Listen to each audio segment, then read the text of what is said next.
big thing that I have noticed in the last number of weeks is that people even having a conversation, if there is examples of, we'll say, what we would call poor behaviour or values that wouldn't fit into our culture, it will be immediately said, where are your values in action? It's a very, very smart idea. It's a very good idea because it's encouraging you to just focus on your interaction with another person. Patients are so kind of nervous and frightened in hospital, you know, that when you make an effort to talk to them and reassure them and tell them who you are, and you know, and they know then you're going to look after them properly, and you encourage them to talk back to you. That gives people huge reassurance. They make absolute sense, because if you come into the workplace, it makes work very easy if we're supporting each other in a happy environment. But if the work environment is happy, constructive, supporting each other, it's a happy place to come to, and it takes a lot of the stress out of the day-to-day working.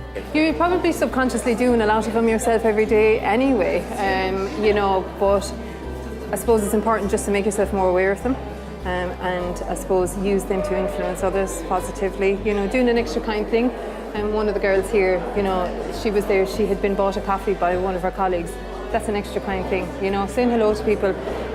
It doesn't cost you anything, and it does make people smile. So I suppose they're the small things that you do, and it does create a bit more of a positive culture. But I hope that's what we need to try and change and spread the good word. Just common sense. It's just about living out the normal common sense, basic manners, I suppose, and mannerisms that we should use anyway. But becoming more aware of it, I suppose, and more aware of our impact on other people. The health service is a very busy place, and it's high pressure, high octane work all day, every day. So we don't stop and think too often, because the main thing is to make sure we deliver care to patients. So it made people actually just take a step back and have a look at how we were doing things. And what I've seen here since the change is that people talk about values in action now.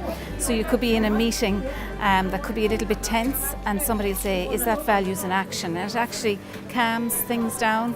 They talk about doing extra kind things. So they talk about values in action. It's nearly embedded in the culture now.